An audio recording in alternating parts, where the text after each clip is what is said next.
ஆண்டவர் ரட்சகருமாகிய இயேசு கிறிஸ்து நாமத்தினாலே காலை வணக்கம். இன்றைய தேவனுடைய வார்த்தை யோபு எழுதின புஸ்தகம் 42ஆம் அதிகாரம் 2ஆம் வசனம். தேவரீ சகலத்தையும் செய்ய வல்லவர், நீ செய்ய நினைத்தது ஒன்றும் தடைபடாது. தேவனுடைய பிள்ளைகளே, நீங்கள் நானும் ஆராதிக்கிற ஆண்டவர் எல்லாவற்றையும் செய்வதற்கு அவர் வல்லமுள்ள தேவனாக இருக்கிறார். அவர் சொல்றாரு, நான் உன் வாழ்க்கையில செய்ய நினைச்சது தடைபடாது. உன் வாழ்க்கையில் நிறைய தடைகளை சந்திக்கிறாயா? வேலையில் தடை, குடும்பத்தில் தடை, பொருளாதாரத்தில் தடை, பல மனிதர்கள் உன்னை தடை செய்கிறாங்களா? உன் வாழ்க்கை வெற்றி அடைய விடாதபடிக்கு பல தடைகளை கொண்டு வந்து உன் வாழ்வை நசுக்க பார்க்குறார்களா? ஆண்டவர் சொல்றார், நீ பயப்படாத, நான் உன்னோடு கூட இருக்கிறேன். நான் சர்வ வல்லமுள்ள தேவன்.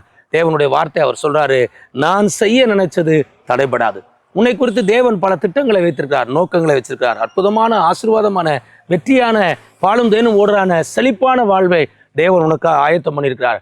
எத்தனை தடைகளை மனிதர்கள் கொண்டு வந்தாலும், பிசாசு கொண்டு வந்தாலும் பயப்படாத. ஆண்டவர் சொல்றாரு, உன் தடைகளை நான் நீக்கி போடுவேன். உன் வாழ்க்கையை சந்திக்கிற எல்லா தடைகள் சீக்கிரம் மாறப்போகிறது. ஆண்டவர் சொல்கிறார், அற்புதங்களையும் அதிசயத்தை நீ பார்க்க போகிறார். கர்த்தர் உங்களை ஆசீர்வதிப்பார். God bless you.